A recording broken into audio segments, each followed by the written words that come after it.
I was actually wrong about the Twilight Pack DLC. In today's video, we're going to talk about the DLC now over a week after, and I gotta have to bring some points in why this DLC might rank up as my second favorite or even my favorite DLC. I would have put that way down the order last week, but things have changed. If you're interested to why they changed for me, here are my points. Now, let's start with the obvious. I misjudged the quality of the pieces and the animals simply by the fact how they were marketed. Now, don't get me wrong, there are two main factors that influenced my decision making in the first place. The first one being, I might have had a little bit too high expectations with the exhibit update. However, that's something for the later part of the video. Way more important than that is my expectation towards the building set and the animals, because it was kind of marketed as a Halloween set. However, this really does not justify the great quality of this pack, and sometimes I feel like it's super important to make that step back and, correct myself, because I've been vocal about being a little bit meh about the, overall animals and stuff in the pack, despite the fact that they're of a great quality. But let me start with the first and most obvious things. The animals. Are they worth it? Yes, they are. Absolutely. And I would go that far to say, just looking at the quality of the animals, and I'm not talking about the species in terms of how likely they are to be in a zoo, or how common they are in a zoo, or how much of a fan favorite they are. Let's just say every animal is the same, in terms of perception. And then you just compare the quality of how well they are realized in the game. I would even go that far, and I'm zooming in on some of the animals now, to say that they are the best 5 animals that we have gotten so far into the game as a DLC pack. The rigging, the animations, the fur, the skins, the overall amount of new animations, the unique animations is just absolutely amazing. And I obviously, even till this date, I haven't even seen all of the animations, which kind of never happened before, and I've played quite some hours with the new pack already. The cute animations of the Wombat, the special animation of the Wombat with the baby and of the, similar to what we have with the koala, for example, the whole process of birth and stuff, everything very cute. The insane nice animations of the raccoon, even washing itself, obviously, with the hands in water. You don't even have to watch out for shallow water. They just do it on the lakeside or riverside or whatever you want to. The skunk being able to just spray its little stinky vibes everywhere, to mark its area and its habitat, so to say. And it's not even one, it's actually many more than one animation. I think they have 3 to 4 different spraying animations, which is super cool. We have got the Wombat, which doesn't only have the cute animations, they have some very cool social interactions as well.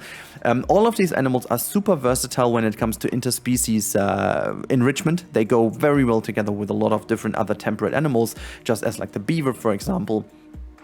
It's a lot of fun to see them running around in the habitats. And speaking of habitats, they are even capable of going in rather medium-sized habitats. And I think there was a big lack of these types of animals in the game. So they fit very well into a little niche that we haven't had too many animals of. So they are not like super big. You don't have to give them, access to a huge area, just like, let's say, a polar bear or like a elephant or something like that, or like a huge tank where to dive in, because of the diving mechanic being ridiculous as always. So yeah, then we have to talk about the skin variants, and I think you can see that just right in front of you right now with the foxes running around. Now the foxes bring in the Epedemic as well, which always, when you see something like that in the free update, you will always know this is a very clear hint towards an animal that is in the pack. But I was not expecting a red fox to be that type of animal, but you can clearly tell that they did an absolute insane job. And if you remember, and this is another great testament to the quality of Planet Zoo in general, if you remember that at the beginning of Planet Zoo, up until I think 2 or 3 updates in, we didn't even have any skin variants. The animals were legitimately running the same skin with very slight changes when it came to zebras or so within the stripes, but there was no fur differences, there were no shade differences, there were no saturation differences. And now we have a red fox with almost, I don't know how many versions of it. There was a great video by Simply Savannah, if you want to see that. She showed all the different skin variants and peopledism variants of the red fox, and I can tell you these are quite a lot. So That has to be one of the main points. And now let's quickly talk about the pieces before we go over to the exhibit. Now I'm zooming out a little because I put a couple of pieces in. I want to start with one of the most obvious thing I haven't talked about at all, but we have to talk about this. Now Frontier, I know Frontier from the very early days of Planet Coaster. And even back in the day, we were kind of meh about the blueprints they delivered with Planet Coaster. So at one point, Frontier even asked creators to create blueprints in advance to a pack. So I think it was like some of the Western elements we did. And I don't know if it was for Studios pack or so.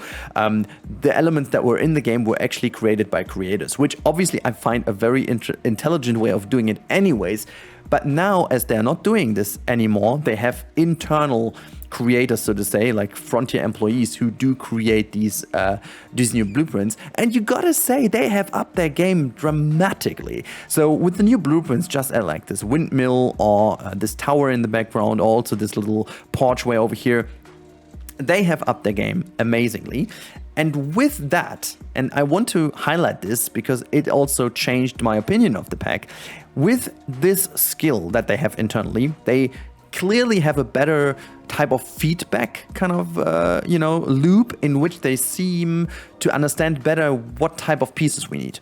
And if you can really, separate by how usable it is and also how flexicolor it is, they have improved so dramatically. I remember the South America DLC being one of these examples where we had like 250 pieces, while nearly 80 pieces were just a carbon copy of a non-flexicolor piece with a flexicolor piece. So in fact, we had 80 pieces less, if you will. This DLC, or however over here, only has 6 to 7 pieces that are non-flexicolor, and there's not a single duplicate in here. And still we have over 200 pieces, and you can already tell from what I'm talking about how much of an improvement that is if you compare them to each other, it is ridiculous. So I can only say that what they did over here is already pretty amazing. It's really amazing. I cannot tell how much versatile these pieces is. I couldn't tell it last week. I can't even tell it this week because I haven't tested them all. But you can see from my Mediterranean zoo, the Zoo Sicily, that they are super versatile, and I love building with these pieces. So I have to say huge props to Frontier. But now we have to talk about the elephant in the room, which is only a very small elephant in this case, and a flying elephant that hangs topside down or upside down, and that is the Egyptian fruit bed, and with it, the exhibit. So let's change our visual appearance a little bit and talk about that one. Alright, so here we are in the bad exhibit, and it's not particularly a bad exhibit, but it's a bad exhibit. However, I want to start with this very, weird pun, but I have to talk about this. Now, this is the only thing that kept me from putting this to my favorite DLC, because I have a couple of issues still with it, but I had to regulate my own thoughts about this a little bit. So you have seen potentially my video I did a couple of days before the DLC, and one thing in particular I want to mention, I had no idea, I didn't have the early access version that day, so I had no idea if they were free flying or the loopy loops that they're doing over here. But one thing I could definitely tell was that I was wishing maybe a little bit too hard for the fact that they were free flying, and as many people in the comments already said, this overall exhibit might have been already too small for being such a kind of thing. And, regarding potential birds in the future, that must not be a very bad sign. However, it is a very good sign in terms of exhibit exploration. Now, I thought about this that way. All the last DLCs we had with 5 animals were 4 animals plus an exhibit animal. And truth to be told, I couldn't care less about the exhibit animal. Like, never ever have I had any issue with one of those because I didn't care for them at all. Yeah, sure, an axolotl is kind of cute, or the terrapin was kind of cool. We finally had like an aquatic exhibit, but like, the only time I ever used those things were for the showcase videos, for the videos I made for you guys. And then I've never ever touched them again. Maybe in a later showcase video, whatever, just as this time around.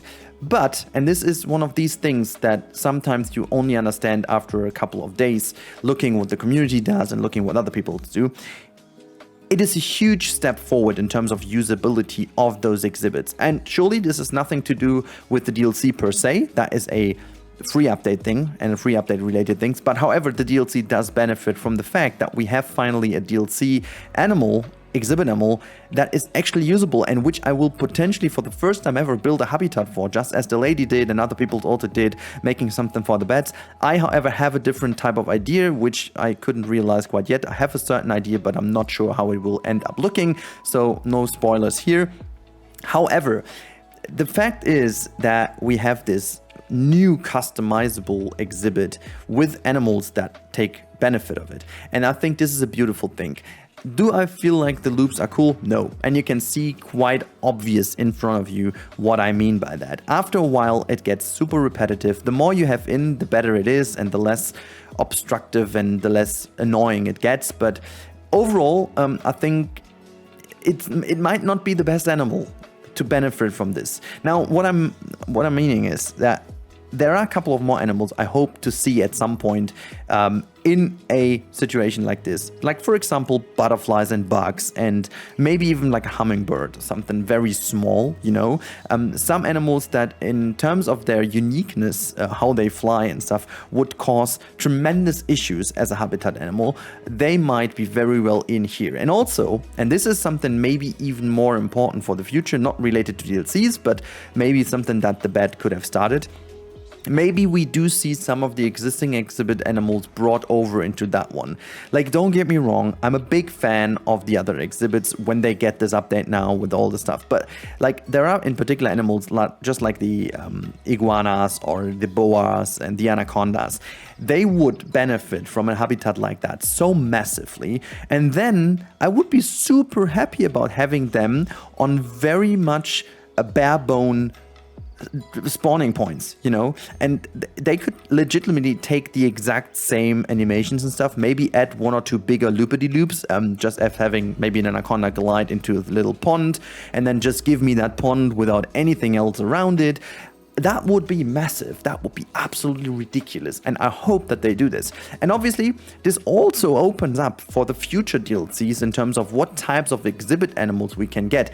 And yes, I'm saying it, this even opens up for an exhibit animal only DLC. I could very well see a special exhibit animal pack, like 8 exhibit animals, easily. And honestly, I'd even get it. Even if I would have to pay it, I would pay for it, because with the new animations, with the new exhibits, with the new freedom of having null fences and stuff like that, they are finally worth it. And even if you put this amount of money in, maybe it's not 7 but 14 exhibit animals, that would be also something really nice, just to make it so much more versatile. And I think all these points we had in the video taken together makes this DLC so much better than I personally expected, and also maybe way more than I translated into my overview videos, because I still was a little bit dragged down by the fact that these animals over here loopity-loops and do not at least have point-to-point flying. I still would love point-to-point flying, but whatever. It's not in, it's fine. We have to work with what we have to work, and we will always make the best of it. But I hope you guys took something out of this video, and if you haven't decided yet to get the Twilight DLC pack or not, here's my big recommendation to get it. You will be impressed by the animals and by the pieces. It's very much worth the money. So if you can afford it and you haven't yet, make sure to do so. I can only tell it's really, really good. And also, I really hope you found this video at least a little bit informative, and maybe it helped you to think about it again if you have already made your mind up about this. Whatever, have a good week ahead, guys. I hope you guys have a good time. As always, if you like this type of content, more Planet Zoo and more just in general building games, make sure to subscribe to the channel if you haven't already. And yeah, if you want to watch more, to the top right, as always, there's another video for you. Click there, go further, have a good time, stay safe, and goodbye.